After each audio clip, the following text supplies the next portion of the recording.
어제 집에 들어갔는데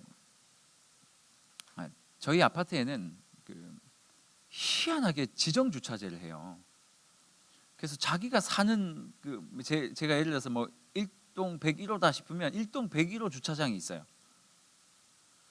그래서 난리예요. 왜 이상한 걸 그거를 갑자기 실시한다 그래가지고 차 댈 때마다 막 너무 힘들어요. 텅텅 비어 있는데도 이중 주차를 해야 돼요. 왜냐하면 지정 주차제니까. 그래서 이제 제가 주차하는 곳 옆에 이제 어느 집에 사는지는 몰라요. 추첨을 하니까. 근데 항상 옆에 차들을 알아요.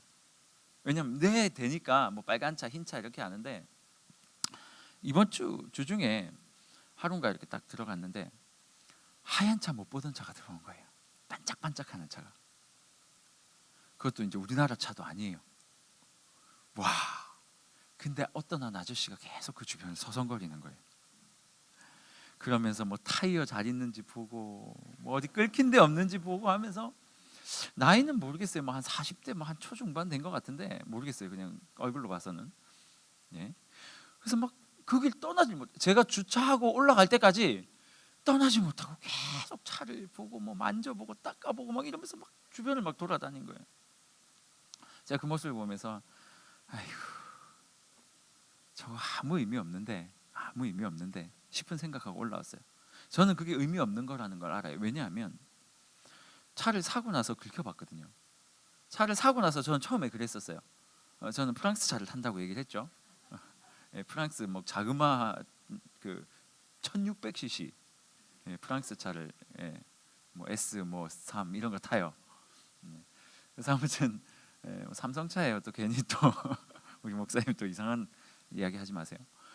차를 처음으로 생애 첫 차를 사고 나서 정말 애지중지했는데 누가 긁고 가셨어요. 한번 긁고 딱 가고 나니까 그 차에 관심이 뚝 떨어진 거예요. 처음에는 첫 차를 샀으니까 얼마나 좋았겠어요. 막 그래서 막 새 차도 막 제 몸도 잘 안 씻는데 막 2주에 한 번씩 막 새 차를 막 콩나물 묻힌 것도 아닌데, 요 정도의 점프는 잘 안 되죠. 2주일 콩나물 요 점프는 잘 안 되는 거죠. 오케이, 넘어갑시다. 막 한 주 두 주 차가 좀 들어오진 것 같으면 막 세차도 하고 막 이랬었어요. 그런데 한번 차가 딱 긁히고 나니까 하기 싫은 거예요. 그 뒤로부터는 세차를 안 해요. 다행히 은색 차를 사서 세차를 안 해도 늘 은색이에요. 그런데 이번 주에 누가 제 차를 또 긁고 가셨어요. 그런데 차마 이야기할 수 없는 상황. 그래서 뭐 전화도 못하고 차가 옆에 서 있는데도 연락을 못했어요. 아무튼 그런 상황이 벌어졌어요. 근데요, 제 마음이 처음에는 조금 기분 나쁜 마음은 있었는데 그렇게 힘들지 않았어요. 왠지 아세요? 한 번, 두 번 긁히고 나니까 그냥 이 차에 대한 목적만 생각하게 되는 거예요. 차는 시동 걸고 타고 가면 되는 거잖아요. 옆에 좀 긁힌 게 아무 문제가 없어요. 긁혔다고 뭐 바람이 새 들어오는 것도 아니고 차가 안 가는 것도 아니고. 저는 그걸 깨달았어요. 한 두세 번 긁히고 나니까 뭐 더 이상 뭐 잘 굴러가면 되지, 기름 없는 게 더 걱정이고 긁힌 건 뭐 별로 걱정이 아니에요. 그 아저씨가 그렇게 애지중지하는 모습을 보면서 아이고, 저 아저씨도 조금 있으면 알 텐데 저 차가 그렇게 애지중지할 필요가 없는 차인데, 뭐 그런 생각이 좀 들었어요. 지난주에 여러분과 함께 나눈 이야기는 뭐예요? 계속 제가 이 이야기하고 있죠. 첫 시간에 우리 2주 전에는 무슨 얘기했어요? 우리의 인생을 하나님의 계획 안에, 하나님의 뜻 안에 걸어놓고 해석하는 인생만 우리가 세상의 가치 기준으로 나를 바라보지 않을 수 있다고 얘기를 했잖아요. 하나님의 뜻 안에서 우리의 인생을 해석하는 게 너무 중요하다라고 이야기를 했고요. 지난주에는 어떤 이야기 했어요? 하나님의 뜻 안에서 우리의 인생을 해석하기 위해서 두 가지가 필요한데 그 한 가지는 오늘 할 거고요. 첫 번째, 은혜에 대해서 이야기를 했죠. 하나님께서 우리에게 주시는 은혜는 뭐냐면 간섭이다라고 이야기를 했죠. 우리의 인생 가운데 어렵고 힘든 일이 생길 때마다 그것이 하나님의 간섭임을 아는 인생은 고통 가운데서 하나님을 원망하지 않을 수 있단 말이에요. 왜? 내가 잘못된 길로 가고 있으니까. 하나님이 우리의 인생에 간섭하시는 거예요. 그쪽으로 가면 정로가 아니니까 그걸로 가지 말라고. 오른쪽으로 가라고. 너무 오른쪽으로 가면 또 오른쪽으로 가지 말라고. 왼쪽으로 가라고. 왜냐하면 하나님이 정해놓으신 길이 있는데 자꾸 우리가 다른 것들을 선택하려고 하니까 하나님께서 사건을 통해서, 상황을 통해서 우리의 삶을 이렇게 인도해 가신다라는 라고 제가 지난주에 얘기를 했어요. 그래서 우리의 인생 가운데 내가 싫지만 어떤 간섭이 들어올 때, 내가 별로 원하지 않는 방법으로 내 인생에 누군가 간섭해오고 상황과 사건이 내 인생에 축 들어와서 나를 아프게 할 때, 그때 우리는 어떻게 생각하라고요? 하나님의 간섭이구나, 이게 하나님의 은혜구나, 이것을 통해서 하나님께서 나에게 무슨 말을 하시는지 들어야 되겠구나. 와서 차가 긁히면 아우 열받아 이래서 막 1년 2년 그것 때문에 막 속상해하고 막 이렇게 사는 것이 아니라, 긁힘을 통해서, 그것을 통해서 한번 생각해 보는 거예요. 이것을 통해서 내가 받을 수 있는 유익은 뭐냐? 도대체 왜 이런 일이 나에게 벌어졌을까? 고민해 보는 거예요. 한번 제대로 긁히고 나니까 제가 세상 것에, 이 뭐 차 한 대에 내가 가질 수 있는 이런 쓸데없는 기쁨에 내 마음을 나눌 필요가 없게 되더라고요. 그러니 두 번째 긁혀도 괜찮은 거예요. 총 3번 긁혔는데요, 3번 다 그냥 가셨거든요. 예전 교회에서 한 분은, 두 번째 긁으신 분은 기다렸다가 인사하고 가셨어요. 아, 목사님 그냥 제가 조금 긁었는데 그래도 인사는 드려야 될 것 같아서 기다렸다고 하시면서 인사 딱 하고 가셨어요. 그땐 잠시 속상했는데 두 번째라 좀 나았고요. 이번 주에는 뭐 그냥 뭐 긁었나 보다, 그냥 그것 때문에 마음 졸여서 막 거기에 막 함몰돼 가지고 막 어떻게 내 차를 긁고 막 나도 긁을 테야 이러고 못 싸워 가지고 막 동그라미 쳐고 가고 막 감사합니다 막 쓰고 가고, 그렇게 할 필요가 없는 거예요. 그냥 긁히면 긁히는 대로. 왜요? 그게 내 인생에 중요한 게 아니거든요. 저희 아내에게는 아직 말 안 했어요, 이거. 저희 아내는 몰라요. 근데 저희 아내는 그런 부분에 둔하기 때문에 이 설교를 보지 않는 이상 평생 모를 거예요. 어쨌든 하나님께서 내 인생에 주시는 그 사건과 사건들을 하나님이 허락하셨다, 하나님의 주권 아래 있다는 것을 믿고 내가 하나님의 백성이라는 이 사실만 믿으면, 그것이 하나님의 은혜의 간섭이라는 사실만 믿으면, 세상에서 요구되어지는, 세상에서 우리에게 주는 그 아픔들이 우리를 잡아먹지 못한다는 얘기예요. 그래서 해석이 너무 중요한 거예요. 오늘 여러분과 함께 살펴볼 거는 평강이라는 단어예요. 평강.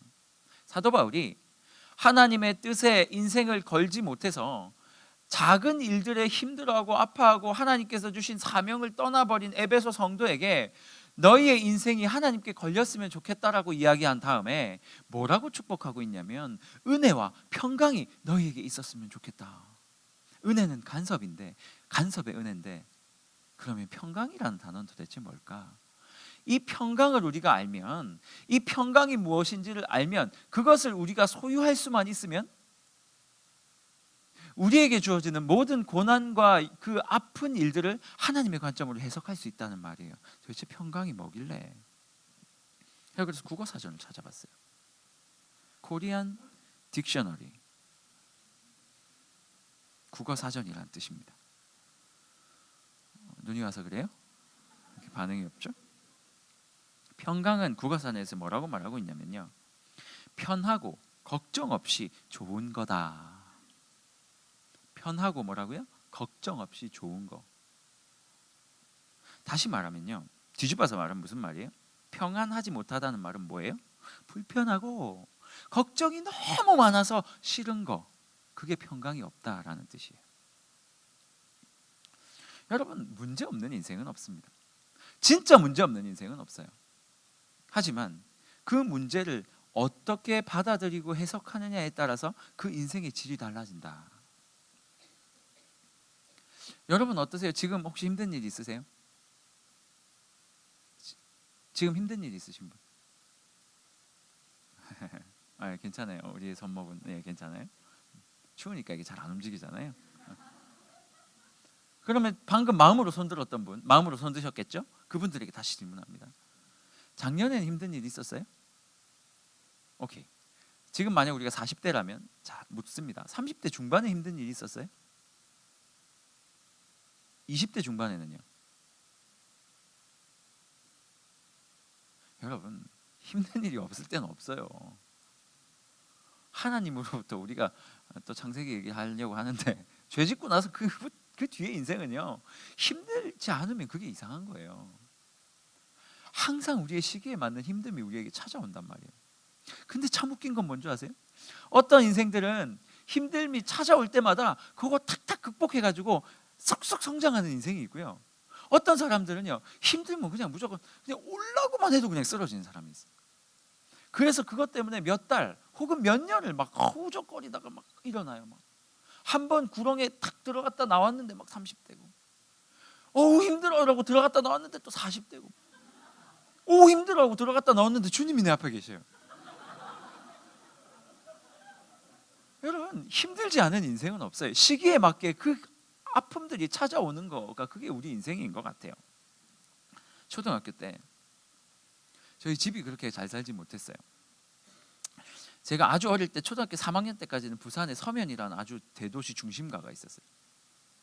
그 서면 뒤에는 석탄을 캐는 그런 게 있었는데, 그 석탄 캐는 곳과 저희 대도시 중심과 중간에 딱 위치해 있는 게 저희 집이었어요. 뭐 그때는 사실 뭐 몇 년 된지 기억이 안 나는데, 아무튼 그때는 그래요. 전두환 대통령이 있었던. 아무튼 그때는 저희 집에서 이제 세탁소를 하고 있었거든요. 조그만한 세탁소를 하고 있었는데 그게 왜 이렇게 부끄러웠는지 모르겠어요. 친구들 집에 가서 놀러도 가고 데리고 오고 막 이러면서 사실은 놀러를 다녔는데 저희 집에는 못 데리고 오는 거예요. 왜냐하면 세탁소 하는 게 부끄러웠어요. 진짜 저희 집에 온 친구들은 교회 친구들 몇몇, 정말 친한 친구들, 그리고 학교 친구들 중에서는 저희 집에 왔던 친구가 딱 한 명이었어요. 지금도 생각나요. 딱 한 명. 마침 저희 집에 친구를 데리고 왔는데 저희 아버지가 홍합을 끓여주셨어요. 난로 위에. 그것도 왜 이렇게 부끄러웠는지. 아, 왜 친구가 왔는데 홍합을 끓이세요? 그 홍합 맞아요? 뭐 이렇게 까만 거 이렇게 열리는 거. 친구한테 그걸 주는데 아우 좀 별로였어요. 어쨌든 그러고 친구가 갔어요.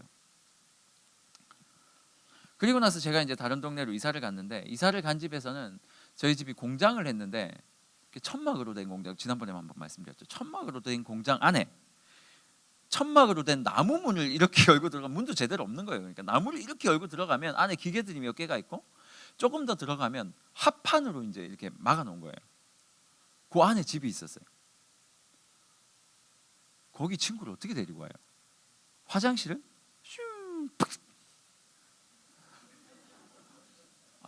설교 시간에 이런 말을 하는데 뭐 다 우리가 사는 이야기니까요. 친구를 데리고 올 수가 없는 거예요. 너무 부끄러워가지고. 그때 제가 살았던 동네가 좀 잘 사는 동네였거든요. 저희 집만 저 변두리에 이제 그런 공장 단지가 모여 있는 집이었고, 나머지는 제 친구 집 가서 야구를 했어요. 친구 집 마당에서. 친구 집 마당에서 야구했는데 그 친구를 데리고 올 수가 없는 거예요. 그래서 단 한 명도 데리고 가지 못했어요. 초등학교 때는. 참 신기하죠. 제 나름대로는 그게 제 인생의 아픔이었던 거예요. 부끄러워서. 중학교를 갔는데 친구들이 연애를 시작하네요. 근데 저는 여자친구가 없는 거예요. 제 친구가 초등학교 때부터 키가 거인이었어요. 그때 당시에 170이 넘었으니까, 초등학교 때.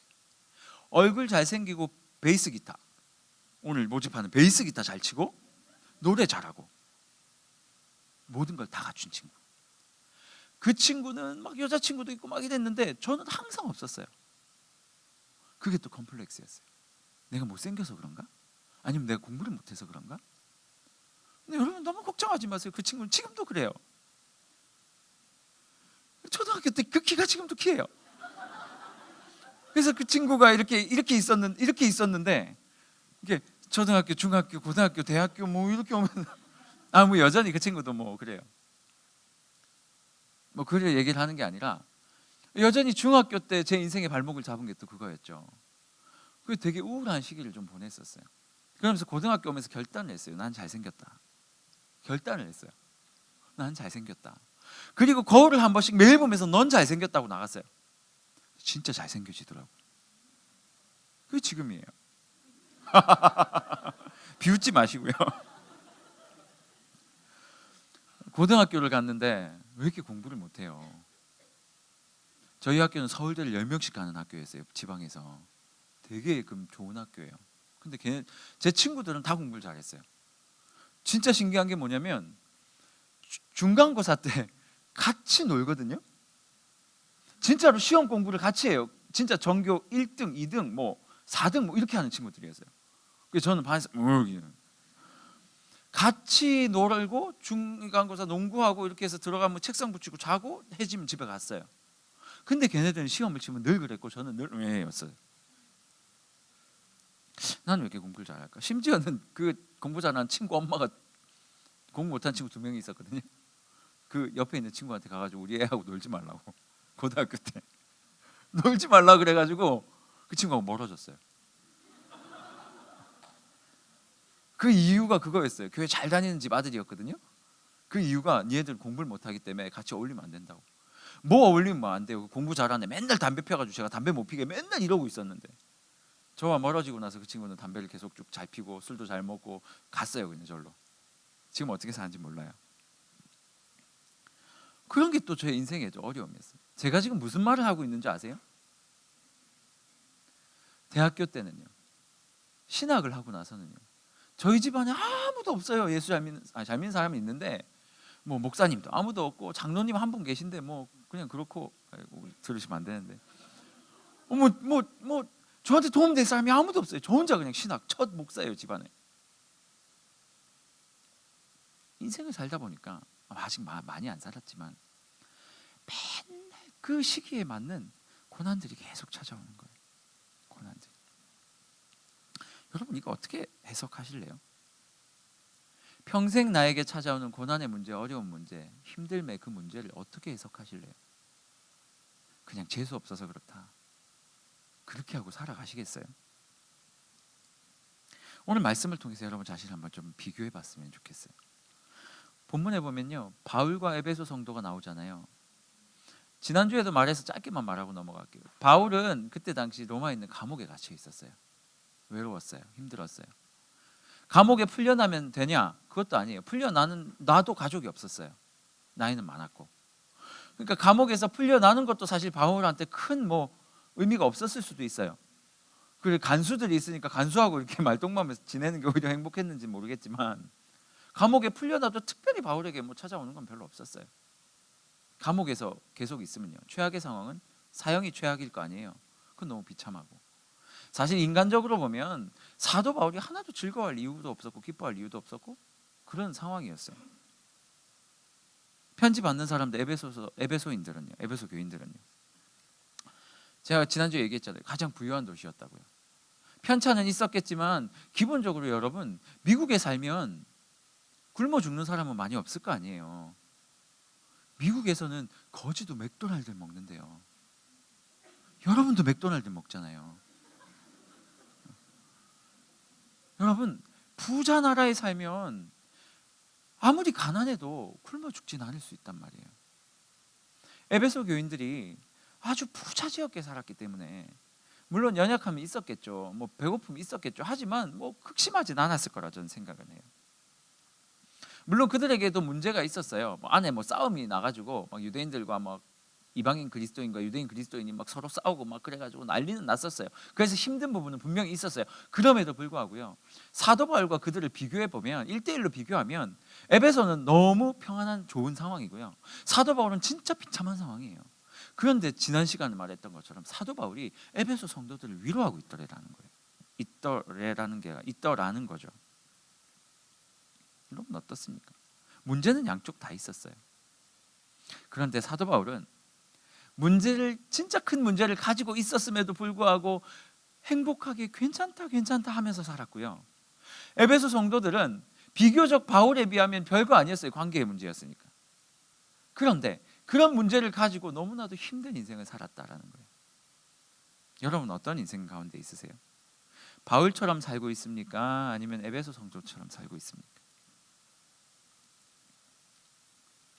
오늘 우리가 살펴볼 말씀 키워드는 평안이에요. 평안. 이 평안이라는 단어는 헬라어로는 에이레네.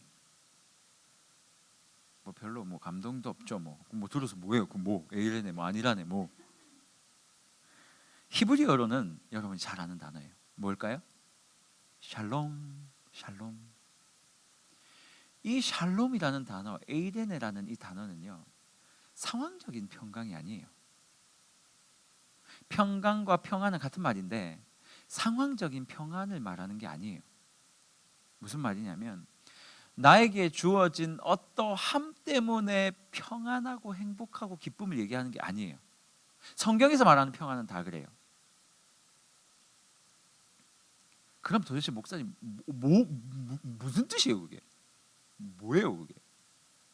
무슨 뜻이냐면요, 샬롬. 그러니까 샬롬이라는 단어는 인간이 죄를 짓기 전에 하나님과 사람 사이의 그 관계, 그 상태가 샬롬이에요.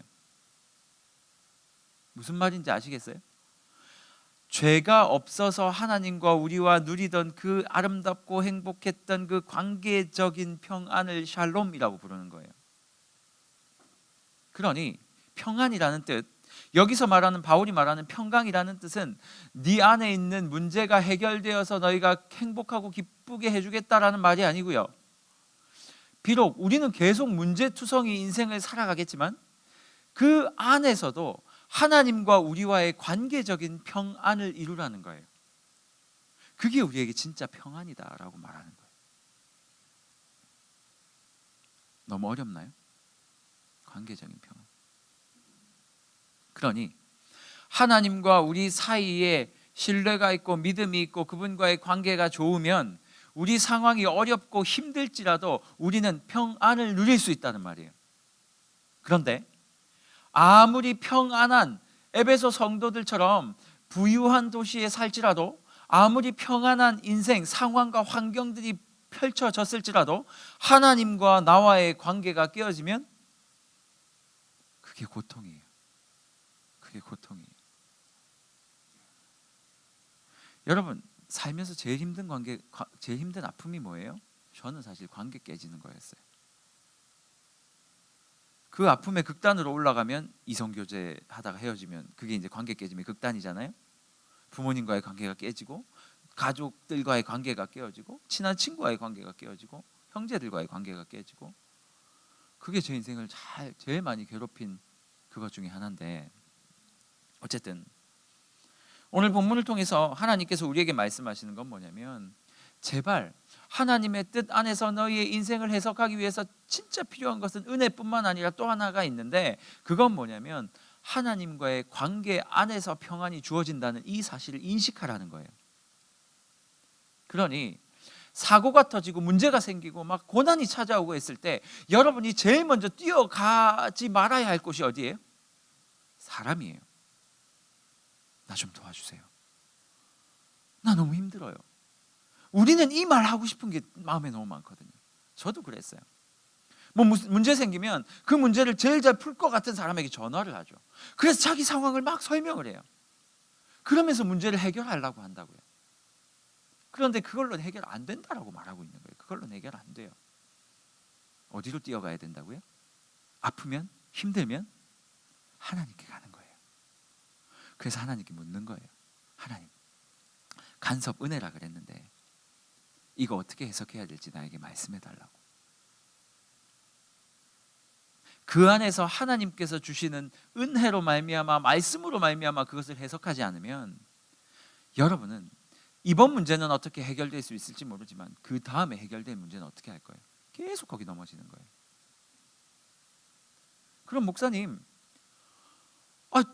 하나님께 달려가고 싶은 생각이 안 들어요. 하나님이 해결 못 해주실 것 같아요. 아니, 내 남자친구가 여자친구가 떠났는데, 내가 하던 사업이 망했는데, 누군가와의 관계가 깨졌는데 이걸 하나님이 어떻게 해결해 주실 거예요? 나에게 지금 1억이라는 돈이 필요한데 이거 하나님 어떻게 해결해 주실 건데요? 관계가 깨어졌는데 어떻게 해결해 주실 건데요? 나는 그거 믿지 못하겠는데요. 우리에게 평안이 없음은 이것에서 시작되는 거예요. 하나님을 믿지 못하니까, 하나님을 신뢰하지 못하니까, 문제가 생겼을 때 하나님을 찾아가지 않고, 하나님을 찾아가지 않으니까 누군가는 찾아가야 되겠고 해서 세상을 찾아갔고, 세상에서 말해주는 대로 했는데 또 꼬이는 거예요. 그러니 이것이 계속 반복되다 보니까 나는 루저구나, 내 인생은 되는 게 하나도 없구나 라고 하고 자포자기해버리는 거예요. 답이 어디에 있다고요? 평안을 구하기 위해서는 어디로 가야 된다? 하나님께로 가야 되고, 그 하나님을 믿고 신뢰함으로 말미암아 하나님이 주시는 평안함을 가슴속에 가져야만 이 문제가 온전히 해석되고, 그 문제를 해석해야지만 우리가 엉뚱한 괴로움에 휩싸이지 않을 수 있다라고 오늘 본문이 말하는 거예요. 여러분 어떠세요? 인생이 아픈 거 그건 뭐 당연한 거예요. 세상 사람들도 그렇게 얘기하잖아요. 아프니까 청춘이지. 아니 무슨 카스 F 선전하는 사람들도 그런 문구를 알 정도예요. 세상 사람들도 알아요. 왜? 죄 지은 인생은 어쩔 수 없어요. 하지만 그것을 이길 수 있는 방법, 하나님 신뢰하시면 돼요. 하나님 믿으면 다 해석할 수 있어요. 제가 예전에 그 얘기했잖아요. 막 목회를 시작하자마자 일이 꼬이고 막 덮이고 난리가 난 거예요. 그래가지고 제가 하나님께 기도 얼마나 많이 했는 줄 아세요? 심지어는 처음 총신대학원에 시험을 쳤는데 떨어진 거예요. 와, 전 이해가 안 갔어요. 왜냐하면 전 정말 이해가 안 간 게 뭐냐면, 내가 간다 그랬지도 않았고 저를 불렀거든요. 하나님이 오라 그러셨어요. 제가 증거를 대달라 그랬어요. 나 그럼 목사 해야 되는 이유를 대주십시오. 1, 2, 3번 이유를 딱 내놓고 이거 다 해주면 내가 간다 그랬어요. 3번 질문이 기억이 안 나요. 1, 2번 질문, 다른 사람이 나보고 목사하라 그래야지 저 갈 거예요. 갑자기 학교 갔는데 친구들이, 예수 안 믿는 친구들이, 야 너 목사 되라 그래. 너 개업하면 내가 갈게 그러는.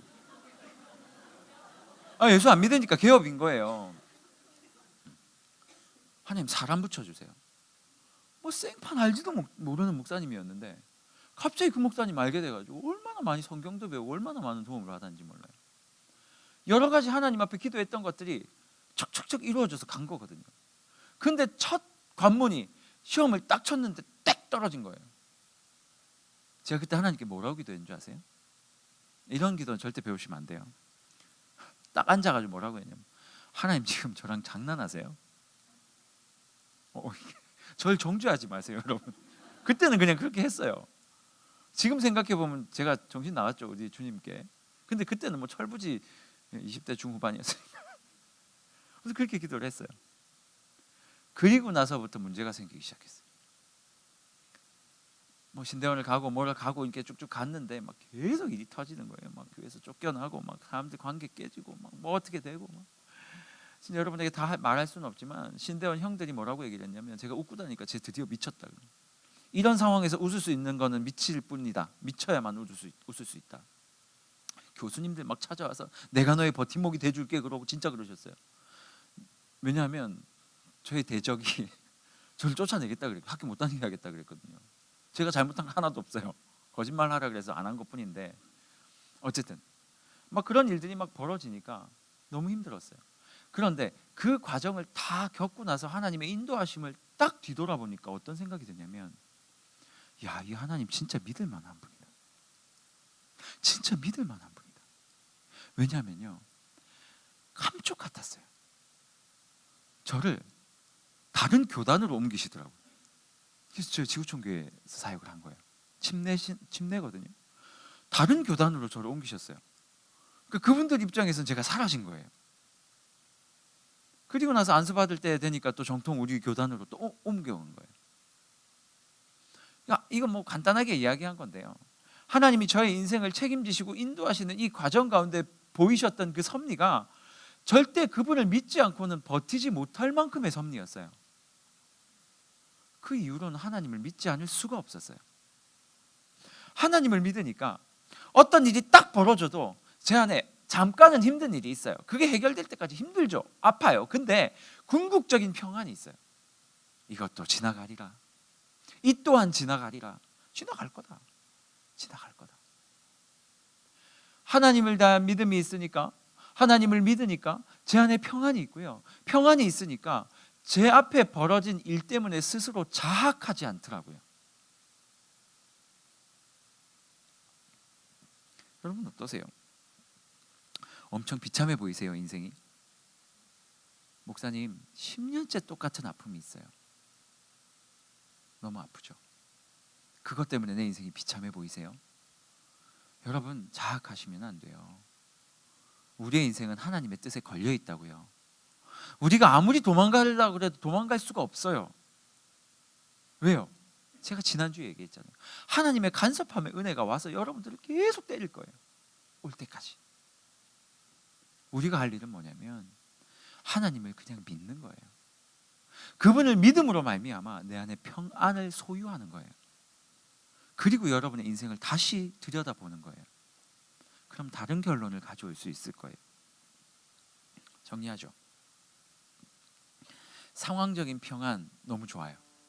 그걸 위해서 저도 기도할 거예요. 근데 여러분, 아무리 상황적인 평안이 있어도 하나님을 믿는 이 관계적인 평안이 해결 안 되면요, 아무것도 안 돼요.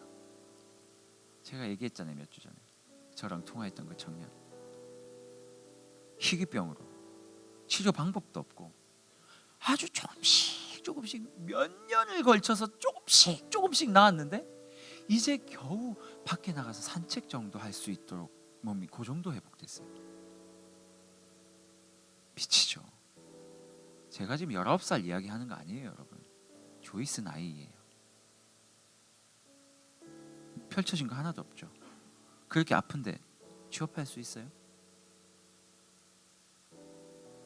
뭐 어떤 거 엄두 낼 게 있겠어요? 결혼 엄두 낼 수 있겠어요? 아니, 산책도 이제 겨우 하는데 어떻게 그걸 감당을 해요? 제가 볼 때는 막 쌓인 거예요. 저는 그 정도면 하나님께 불평해도 된다고 생각할 정도로. 근데 그 청년이 뭐라고 얘기하냐면, 제가 교회에서 사랑을 너무 많이 받았어요. 저는 괜찮아요, 목사님. 왜 그 사람이 저를 위로해요? 근데요, 그 말이 위로가 되고요, 그 말이 제 이 뇌리를 떠나질 않는 거예요. 목사님, 저는 괜찮아요. 저는 괜찮아요. 똑같은 상황 가운데 있는 분들 이 안에 있으리라 믿어요. 병은 아니지만 5년 동안 10년 동안 하나님 앞에 그렇게 기도했는데 바뀌는 거 하나 없고, 그게 맨날 나를 괴롭히고 아프게만 하고, 그래서 이제 더 이상 하나님 믿을 만한 분이 못 되는데, 나 믿기도 싫은데 그냥 뭐 예수쟁이니까 주일날 교회 와서 앉아 있는 거예요. 목사가 앞에서 설교하면 그거 들으면서 에휴, 뭐 하나님 살아계시면 나 왜 이렇게 사는데, 하나님 살아계시면 왜 상황 안 변하는데. 내가 습관적으로 나오긴 하지만 나 힘든데 아픈데 무슨 하나님을 믿으라고. 평안? 무슨 평안이 있어, 내 몸이 이렇게 힘든데. 아니에요, 여러분. 하나님과의 관계를 회복해 보세요. 여러분, 제발 착각하지 마세요. 우리가 이 땅에서 화려하게 멋지게 한 인생 살다가 천국 가서 또 멋지게 화려하게 사는 거, 하나님이 그거 세팅해 놓지 않았어요. 그렇다고 하나님이 비참하게만 살다가 천국 가서, 이것도 아니에요. 그냥 하나님께서 나에게 주신 삶, 내가 최선을 다해서 살아가는 그 삶, 그 삶이 하나님 인생에서 앞에서 멋진 거고요. 그렇게 살다 천국 가는 게 우리 인생이에요. 제발 세상의 가치관으로 여러분의 인생을 평가하지 마세요. 제가 이렇게 말씀을 준비하는데 딱 오늘 설교를 요약해 놓은 찬양이 있어요. 평안을 너에게 주노라. 가사가 이래요. 평안을 너에게 주노라. 세상이 줄 수 없는, 세상은 알지도 못하는 평안이래요. 그 평안을 너에게 주고 싶다는 거예요. 지금 하나님이 우리한테 말씀하시는 거예요. 평안을 주고 싶다는 거예요. 조이스 지체들을 생각하면, 신방하면 마음이 찢어질 때가 한두 번이 아니에요. 한 번은 신방하고 나고 그 지체가 갔는데, 제가 사무실 들어가가지고요, 완전히 제가 축 처져서 한숨만 푹 쉬고 앉아 있었어요. 좋게 30분 정도는 되는 것 같아요. 그리고 옆에 있는 목사님에게, 목사님, 이거 너무 심한 것 같아요. 도무지 해결의 기미가 없어요. 도대체 이 인생 어떻게 해야 돼요? 어떻게 해야 돼요? 제가 여러분들 신방하면서 너무 가슴 아플 때가 한두 번이 아니에요. 제가 해줄 수 있는 건 근데 아무것도 없어요. 근데 하나님은 해주실 수 있는 게 있어요. 상황이 아니라 하나님으로부터 오는 평안. 하나님을 믿음으로, 내 인생을 주관하시는 하나님을 믿음으로, 그분이 나에게 평안을 주시고, 망할 수 없는 인생이니까 나의 삶을 해석할 수 있도록 내 인생을 다시 하나님의 뜻에 걸어주시고 그것으로 다시 내 인생을 해석하게 하셔서 내 마음 가운데 만족함을 주시고 그 눈으로 다시 내 인생을 보게 하시고 그래서 그것을 뛰어넘게 하시고 하나님이 이거 주실 수 있더라고요. 우리 같이 한번 이 찬양할 때 하나님의 음성이에요. 하나님이 여러분에게 평안을, 너에게, 여기서 너가 여러분이에요. 하나님이 나에게 말씀하시는 이 음성을 들으시길 바라요. 평안을 너에게 주노라.